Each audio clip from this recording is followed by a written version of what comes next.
बिहार में एनडीए सरकार की 13 तारीख को अग्नि परीक्षा तो मांझी का बड़ा खेला।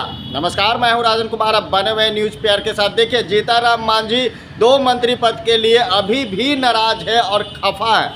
इसकी दीवानगी देखने को मिली जब जीताराम मांझी गया पहुंचते हैं और मीडिया से रूबरू होते हैं तो मांझी से सवाल किया जाता है। मांझी जवाब देते हैं, हसुआ के ब्याह में खुरपी का गीत गाना नहीं है, गरीबों को जगाना है। खुले मंच से नीतीश बाबू उन्होंने साफ तौर से कहा, यानी याद करिए वो दिन जब विधानसभा सत्र चल रहा था और जीताराम मांझी को सीएम नीतीश कुमार ने जमकर बेइज्जती की थी।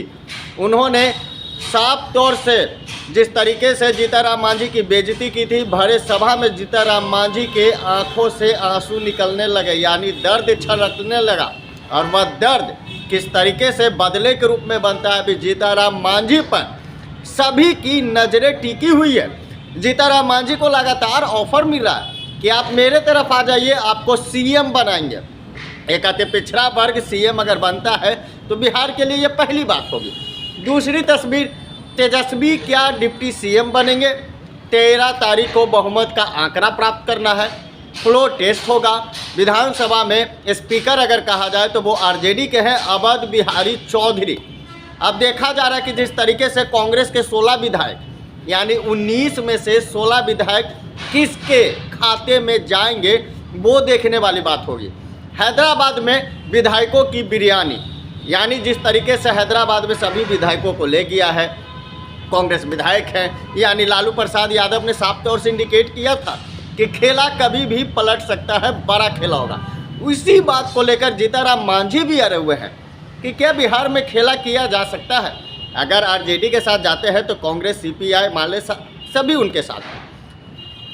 नीतीश कुमार एनडीए का दामन थामे तो सिर्फ जदयू, एक निर्दलीय सुमित सिंह। अब जिस तरीके से जादुई आंकड़ा, बहुमत का आंकड़ा अभी एनडीए के पास है, जादुई आंकड़ा पार करने के लिए आरजेडी पूरी तैयारी कर रही है। टूट बिल्कुल दिख रही है। बिहार की राजनीति में यूं ही नहीं, जीताराम मांझी की भविष्यवाणी सही हुआ। उन्होंने साफ तौर से कहा कि खेला होगा और खेला हो गया। 9वीं बार सीएम नीतीश कुमार मुख्यमंत्री पद का शपथ लेते हैं। अब जीताराम मांझी पर नजरें क्यों टिकी हुई है भाई। देखिए, जिस तरीके से अगर जीताराम मांझी पलटी मारते हैं तो सिर्फ एक बहुमत आंकड़ा पार करने के लिए लालू या तेजस्वी को एक ही विधायक चाहिए।